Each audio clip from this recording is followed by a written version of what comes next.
Will, Yes, Bob. read the thing. Garrett Lyon on Instagram asked us which video game franchises would make horrible movies. All right. Number 1. All of them. Number 1, Mario. Number 2, all of them. Why all of them? You have to understand something about video games in that there's an interactivity to it, and when you remove that, it completely changes everything. You know, most video game stories are okay, and the reason why they're considered great for video games is because It's really hard to make a story for a video game. right. But the reason why most, like, look at Uncharted. Those aren't like the best video game stories out there, but they're good. But you make that in a movie, and it's just, you know, an Indiana Jones knockoff.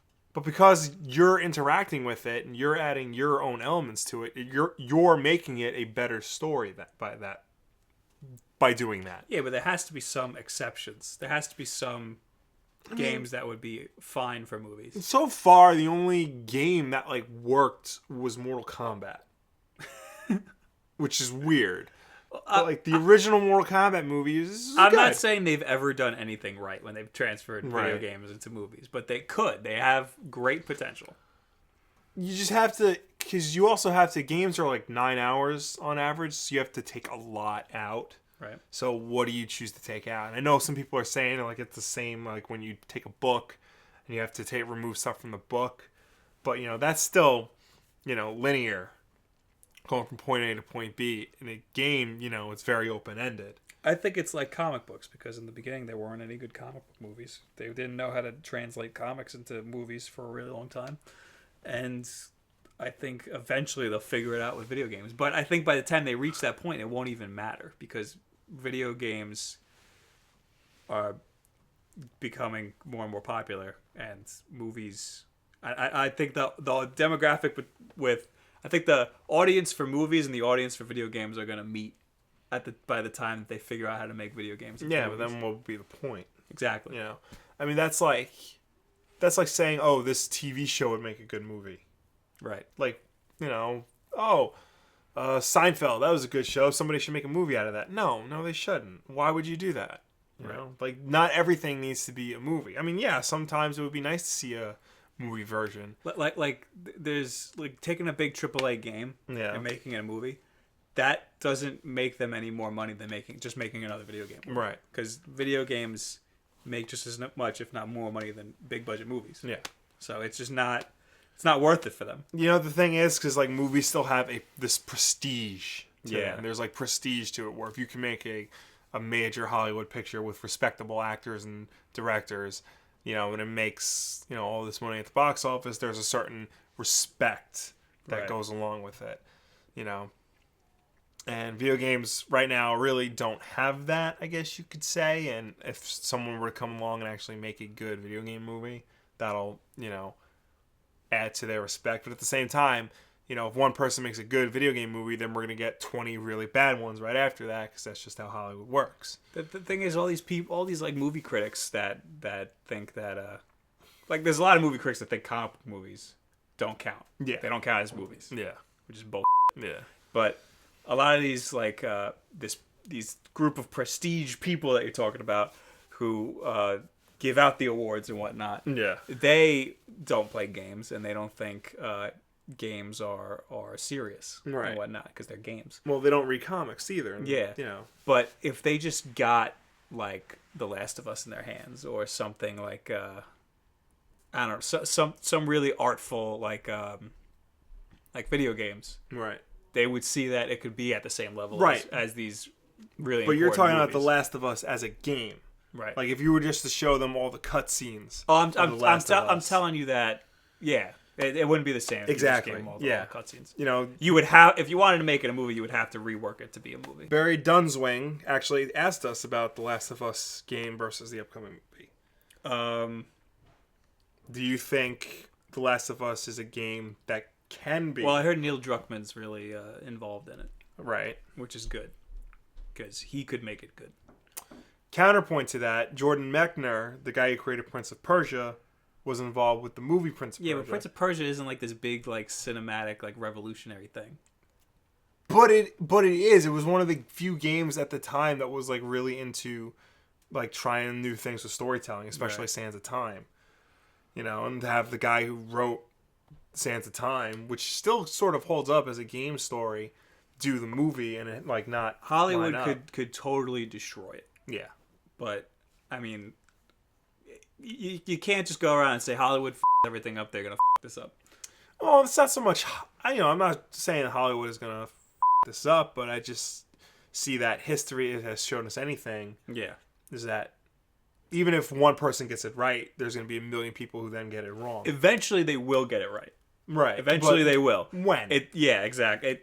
Like, the odds are against them. No, how long do we have to sit here and wait for, that Metal Gear Solid movie that they've been hyping forever to come and show us, this is how, video game movies if should they be make done. a Metal Gear movie, it has to be 100% Japanese. It's going to be the worst movie and they ever. shouldn't release it into major theaters. It would be so bad. Yeah. I mean, Metal Gear. I love Metal Gear, and I like the stories to the most point. But it is the games have like 18 hours of cutscenes in them.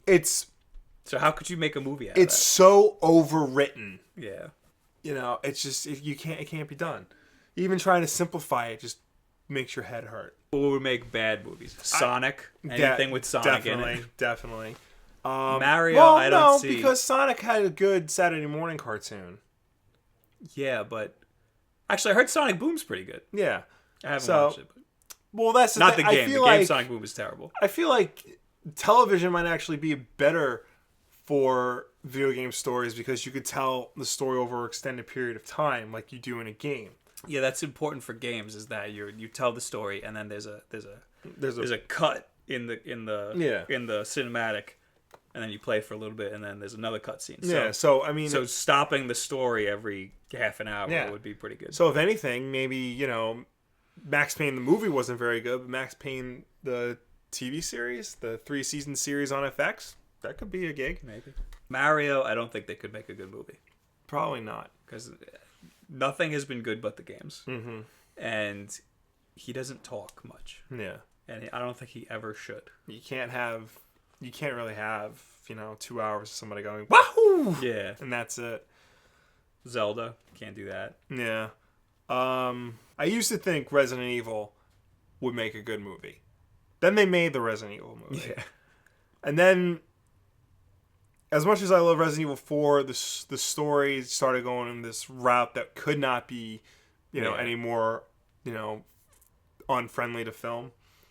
So that definitely shouldn't be translated. I mean, they could have done it. All they needed to do was take the game and just make it a movie. Yep, but I don't know what happened. I don't know what happened in the translation. They had to completely like redo. They had to ruin it. That's what they did. Assassin's Creed. I know Michael Fassbender. I just heard about that. Is trying to get. You just heard about it? They were trying to do it for like 2 years. Oh. Like, yeah, Ubisoft and Michael Fassbender are trying to get Assassin's Creed made. I heard that Michael Fassbender was going to play one of the assassins. Yeah. He was going to play the assassin. I said, well, which assassin? Because that's really important. Yeah. Is it going to be a new assassin? Is it going to be Ezio or Altair or Connor or whoever? But the problem is, are there going to be Desmond sections in the movie? Are they going to stop the movie dead and then just have like a 20-minute Desmond section where he's just walking around in the present being a douchebag? The Ezio storyline was awesome. Yes. But it like you felt it going to a definitive end, and then it just had this weird cliffhanger that they never address anymore. They just like forget about it. And now the games feel like you're reaching towards this like this question that you need answered, and you're just never gonna get there. Yeah. And all of the games go farther and farther in time, so they're getting closer and closer to now. And they gave you a little taste of now with the Desmond story in one of the Ezio games. Yeah. And it was awesome. And they just keep making games that are like just a little bit closer to present day, but not enough. Not that I want not that I particularly want a game that's all like future assassin stuff, Yeah. but like I really liked the Desmond stuff in the Ezio storyline, and I want more of that. I guess maybe they tried to make an Assassin's Creed modern day Assassin's Creed game, and it was Watch Dogs. Yeah, and that was more of a GTA knockoff than anything else. Yes. I'm trying to think of like other games that are allegedly in development. That's the thing. Like every year, at least 20 games are, optioned off and are rumored to be in development at movie studios, but nothing ever comes. Halo of was supposed to. Halo was close. Apparently, Forward Unto Dawn was supposedly really good. Yeah, But that was like a series, mm-hmm. and that was completely made by Microsoft. I think. Yeah. So But that's I mean, if the game studio has like complete creative control over it, then yeah, it could work. But to counter that, there was also Final Fantasy Spirits Within, and that was a piece of crap. Well, that was supposedly like revolutionary in CG. Well, yeah, it was. But that doesn't mean it was good. No. Doesn't mean it was any good at all. Phantom Menace was revolutionary in CG, and we all know how we feel about that movie. Yeah. Well, we liked it when it first came out. Yeah, when we were like, what, 10? We walked out of the theater. We were like, "Whoa, what do I think? Yeah. What do I say about that?" I mean, I guess that's it. Yeah, I mean, I personally don't think I need to be proven that video games can make good movies. Until then, don't do it. I absolutely think it could be done, but there's going to be a lot of screw ups on the way. Yeah. It's not an easy road to travel. Nope. What do you guys think about movie video games? Should they be done? If No. so, which franchises should be? Video game movies. Yeah. Movies made based on from video games. Leave in the comments below. Anywhere on social media. Yes. Instagram. Well, talk to you. Yes. Like these people. These Mhm. lovely people. Thank you very much. Like, subscribe if you really like. Share this video with your friends. Have a good week. Yeah. Now, I don't want to get into what happened or what that means for either company. That's been discussed plenty across the internet. Instead, I'm going to pitch what I think should be done, because I just know Marvel and Sony are waiting for what I have to say on this matter. So, let's dig in. Destiny, of course Destiny, had some of the best concept art that brought the game to life, probably better than the game did. I see a lot of Star Wars going on here, which is far from a bad thing. The character designs are also great, but my favorite are these pieces by Joseph Cross.